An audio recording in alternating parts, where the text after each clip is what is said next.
Magandang buhay, kabamba! Nagkikrib ka rin ba minsan ng buko pie? Panoorin mo ito para hindi ka na mahirapan pang maghanap kung saan makakabili nito. At sigurado akong kayang-kaya mo ito gawin. Tara, samahan mo ulit ako dito sa aking kusina. Welcome po ulit dito sa Bamba's Kitchen. Kakailanganin natin dito ng 2 cup na all-purpose flour. Atin itong sasalain gamit ang ating strainer. Naglagay ako ng 2 kutsaritang asukal, 1/4 ng kutsaritang asin, at 1 egg yolk. Atin lang itong haluin mabuti. After ko ito mahalo, nilagay ko naman yung 1/2 cup na butter o kaya margarine pwede. At dinurog ko ito gamit ang aking kamay. Huwag po kayo mag-alala, malinis po yung aking kamay. After natin ito madurog ng pinong-pino, maglalagay ako dito ng 8 kutsara ng tubig. Kailangan ay malamig na tubig ang ating ilagay. 6 lang na kutsara ang una kong nilagay dito. At paunti-unti kong ito dinadagdagan hanggang makuha ko yung perfect consistency ng ating dough.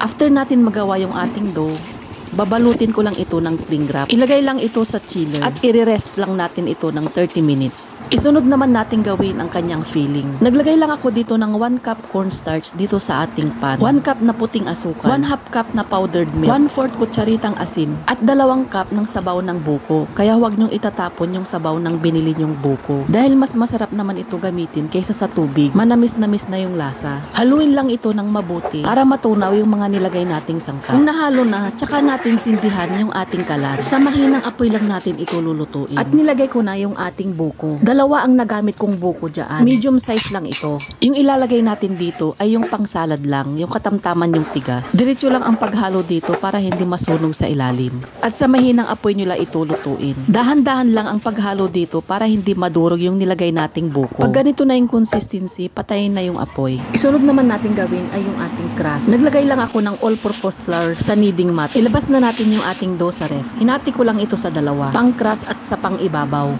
Ifa-flat lang natin ito gamit ang rolling pin. Ang size pala ng aking pie plate ay 8 inches diameter and 1.5 height. Saktong-sakto lang yung ginawa nating filling. After natin ma-flat yung ating crust, i-transfer natin ito sa ating pie plate at ilatag to ng maayos. Gumamit lang ako dito ng gunting para i-trim ang mga sobra sa dulo. After nyan, ginamitan ko lang ito ng tinidor pang tusok sa ilalim.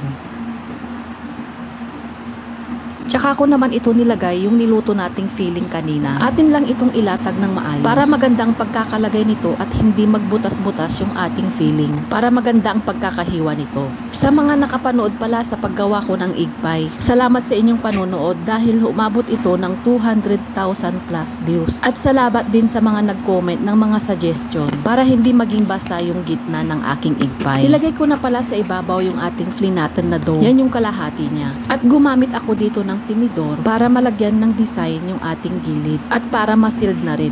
Pwede rin namang gawin ninyo tulad ng pinang-design ko sa aking egg pie. At tinusok ko sa ibabaw gamit ang tinidor. Gagamit tayo dito ng 1 itlog. Batiin lamang ito. Pang-brush natin dito sa ibabaw ng ating buko pie. After natin ma-brush sa ibabaw, ilagay naman natin ito sa ating preheated oven sa 180 degrees Celsius. At binake ko lang ito ng 40 minutes. O diba, napakadali lang gawin. Paki-follow and like naman po ang aking page sa mga hindi pa nakapag-follow. At paki-like and share na rin ang video na to. Dahil sa patuloy niyong pagsuporta, meron na po tayong 55k followers. Yan, ready to eat na yung ating buko pie. Sa itsura pa lang talagang matatakam ka na. Kita-kita ulit tayo sa aking next cooking vlog, kabamba. Thank you for watching. God bless!